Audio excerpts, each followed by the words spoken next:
Bonjour à tous. Aujourd'hui, je vais vous faire une petite vidéo pour vous présenter ma fille Mélodie et la technique qu'elle utilise en snatch. Donc, bien évidemment, comme je le dis dans de nombreuses vidéos, il existe plein de variations techniques.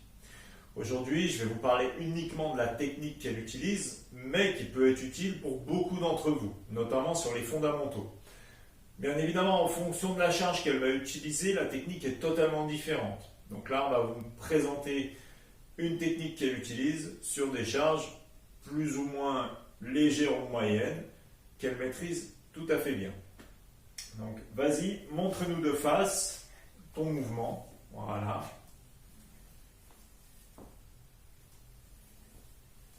Change de main.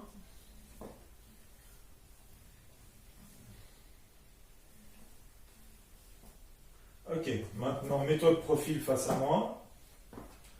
Approche-toi un petit peu qu'on te voit mieux sur la caméra. Voilà, très bien. Donc là, je vais vous demander d'observer en fait le mouvement de son buste.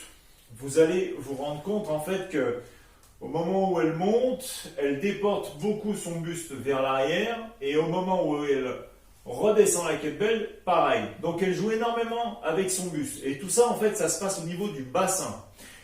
Elle casse légèrement son bras pour contrôler la kettlebell lors de la descente et également pour la raccourcir à la montée. Vas-y.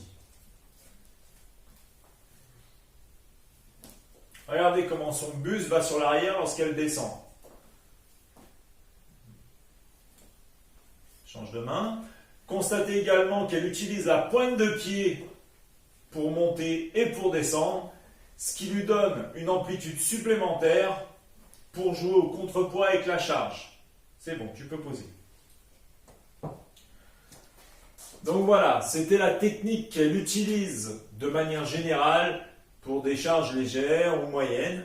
Lorsqu'elle utilise des charges beaucoup plus lourdes, elle va utiliser une technique qui s'appelle le dip, c'est-à-dire qu'on glisse sous la charge, ce qui permet de pouvoir monter beaucoup plus facilement des charges plus importantes.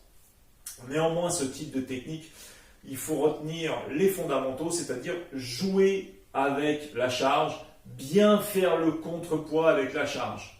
Donc vous voyez qu'une enfant de 10 ans est capable de le faire. À partir du moment où la technique est correctement assimilée, il n'y a pas d'âge pour utiliser les kettlebells et on va dire que c'est sans limite et ça comporte absolument aucun risque si on respecte bien entendu l'évolution de la charge. Je vous dis à bientôt pour une prochaine vidéo.